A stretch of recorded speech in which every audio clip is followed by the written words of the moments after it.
صوت واحد. ماشي. صوت واحد. هنقول ايه؟ مصر. مصر مصر مصر مصر مصر.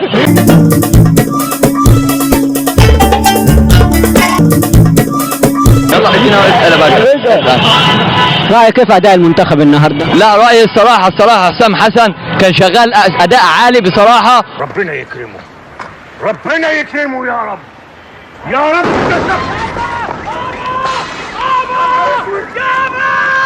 وعمر مرموش تألق لأول مرة يتألق بصراحة. ورأيي برضه نجرة مهم جدا. تعالى ادينا تفاصيل. ادينا رأيك. السلام عليكم ورحمة الله وبركاته.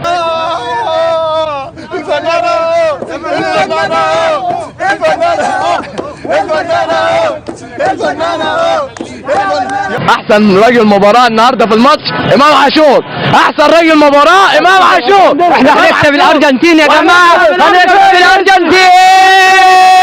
وتحيا اثنين الارجنتين فين؟ واحد اثنين الارجنتين فين؟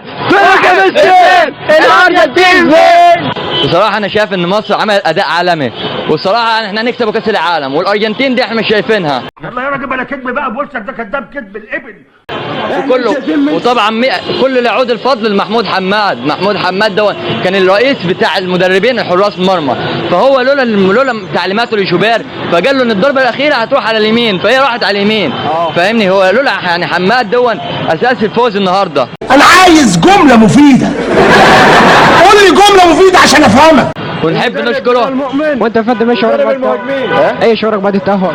هو انا شايف النهارده في اداء جميل في المباراه، واداء محمود حماد ده بص بصراحه خرافي.